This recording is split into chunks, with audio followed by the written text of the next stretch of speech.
하나님이 축복하는 사람.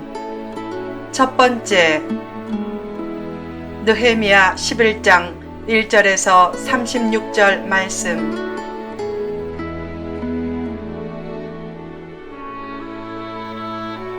하나님의 뜻을 앞세우는 삶.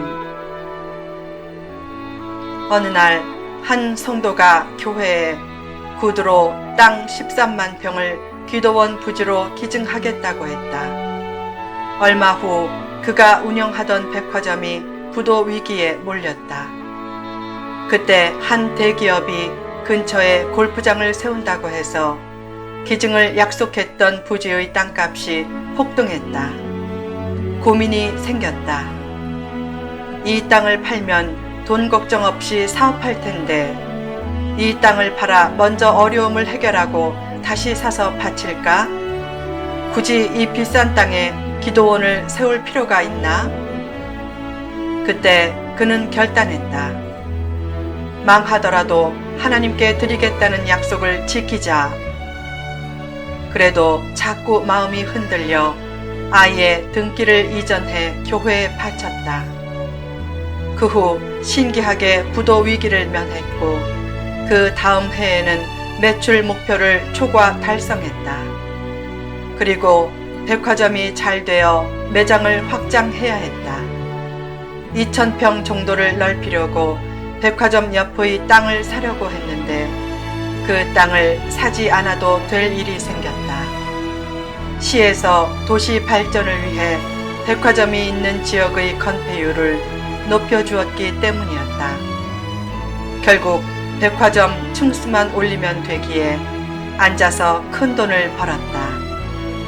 하나님은 망해도 하나님과의 약속을 지키려고 하는 사람을 그대로 버려두지 않는다. 스스로 존엄성을 지키고 늘 성도됨과 성도다움을 잃지 말라. 인간은 인간다움을 잃지 않을 때 존귀해지고 성도는 성도다움을 잃지 않을 때 존귀해진다. 성도답기 위한 몸부림은 사탄과 문제를 이겨내게 하는 최상의 힘이다. 인간다움을 선언하는 곳에 사는 길이 있고 성도다움을 선언하는 곳에 복받는 길이 있다. 희생할 줄 아는 모습이 자신을 가장 가치 있게 만든다. 계산과 계시는 반대되는 개념이다. 계산이 앞서면 참된 계시가 임하지 않는다. 계산은 미래를 잃게 하지만 희생은 미래를 얻게 한다. 희생을 통해 성도다운 모습을 찾을 때 복의 주체가 될 수 있다. 진정 복된 존재가 되기를 원하면 계산적으로 살지 말고 희생적으로 살라.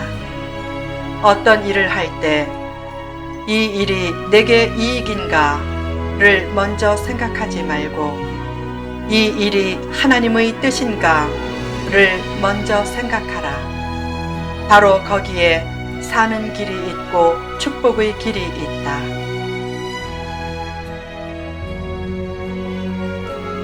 하나님이 축복하는 사람. 느헤미야 11장은 당시 예루살렘 거주자의 이름이 열거된 장이다. 당시 예루살렘은 유다 멸망 후 폐허가 되어 사람이 살만한 곳이 아니었다. 포로 생활에서 귀환한 후에도 예루살렘은 예전처럼 복구되지 못했고 느헤미야를 통해 성벽이 수축되었어도 여전히 사람들은 예루살렘 성 안에 들어가서 살기를 꺼려했다. 결국 리더들은 예루살렘 인구 유입 정책을 썼다. 그때 유입된 사람들은 처음에는 폐허에 살았지만 점차 예루살렘이 수도의 지위를 회복하면서 누구보다 복된 백성들이 되었다. 하나님은 어떤 사람을 축복하는가? 1. 앞서 희생하는 사람. 당시 리더들은 먼저 예루살렘에 거주하는 일에 솔선수범을 했다. 리더가 앞서 헌신할 때 공동체도 희망이 있다. 직분이 높을수록 더 헌신해야 한다. 중직 자리는 높은 자리가 아니고 헌신하는 자리다.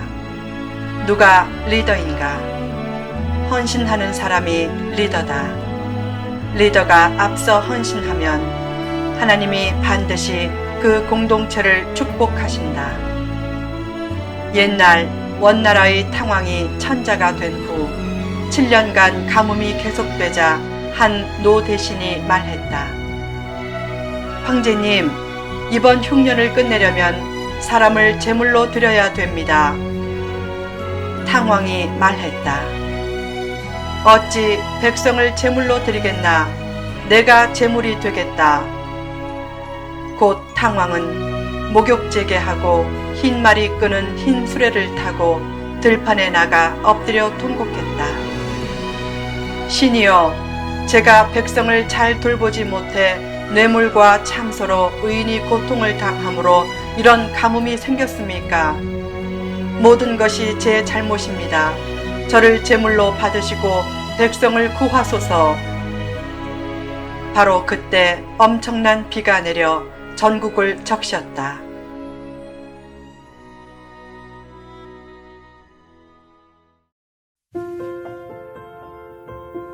앞서 희생하는 삶은 문제를 해결하는 최적의 길이다. 희생이 무엇인가? 바로 십자가다. 자기를 죽이면 만사가 해결된다. 어려움이 생기면 남 탓부터 하지 말고 즉시 내 탓부터 하라. 또한 어려움이 자신의 몸과 마음에 느껴지기도 전에 더 철저히 죽어버리라. 내 탓인 줄 알면 다 함께 살고 남 탓인 줄 알면 다 함께 죽는다. 어느 날 한 새댁이 밥을 짓다가 태웠다.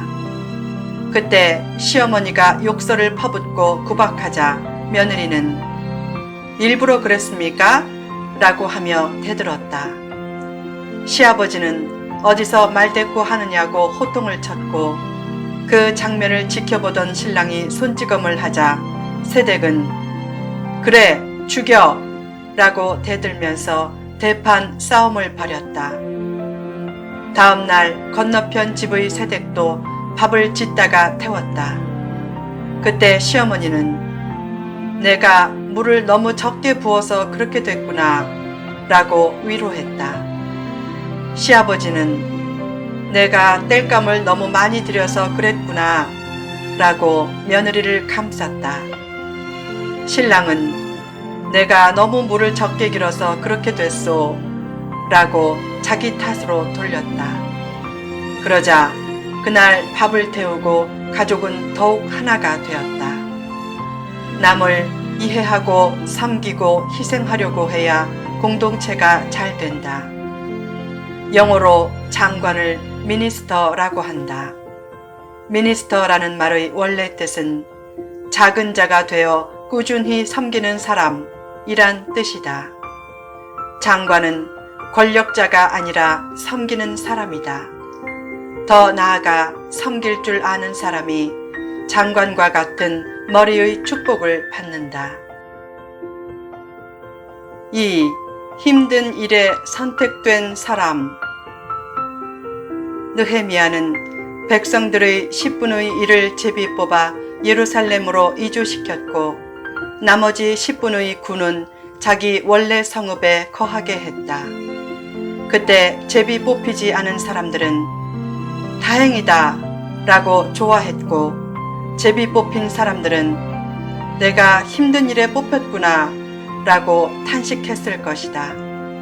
그러나 시간이 지나면서 제비 뽑혀서 예루살렘에 산 사람들이 나라와 역사의 주인공이 되었다. 하나님은 구레네 시몬의 경우처럼 억지로 십자가를 지게 하실 때도 있다. 그때는 이런 생각이 든다. 내가 왜 이런 힘든 십자가를 져야 되나? 그러나 나중에 보면 그 십자가를 진 것이 엄청난 축복으로 변해 돌아오는 것을 목격한다. 그러므로 가끔 원치 않는 십자가가 지워져도 감사하면서 그 십자가를 즐겁게 지라.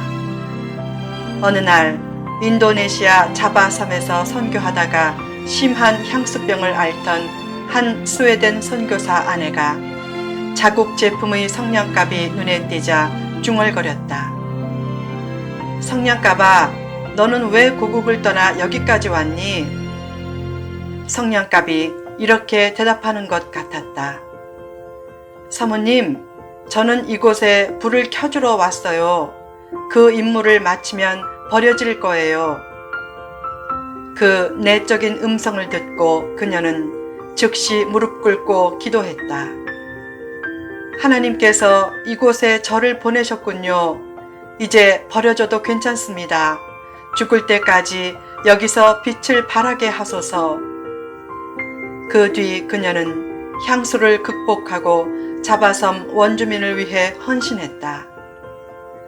왜 내가 이곳에 있게 되었는가를 늘 자문하며 살라. 내가 이곳에 있게 된 것은 내가 이곳에 필요하기 때문이다. 그래서 하나님은 나를 이곳에 보내신 것이다. 그런 마음을 가지고 자기가 있는 처소에서 십자가를 지고 빛을 발하며 살라. 필자도 미국 기독교 선교연맹 출신 목사로서 전혀 기반과 배경이 없었던 한국으로 왜 들어왔는가를 가끔 생각한다. 다른 이유는 없다. 하나님이 사명을 맡기시고 들어오게 하신 것이었다. 필자가 한국에 도착했을 때 동기, 동창, 동력자, 후원자, 물질 등이 거의 없어서 어디서 어떻게 무슨 일부터 해야 할지 모든 것이 막막했다. 그래서 귀국 초기에는 하나님, 저를 왜 이곳에 보내셨습니까? 라는 질문도 간혹 했다. 그러나 점차 열매가 생기면서 더 이상 그런 질문을 하지 않는다. 가끔 하나님이 어떤 사명을 주셔서 허허 벌판에 내몰아도 낙심하지 말라. 믿음과 사명감만 잃지 않으면 허허 벌판에서도 반드시 열매 맺는 역사가 있다. 후편에 계속됩니다.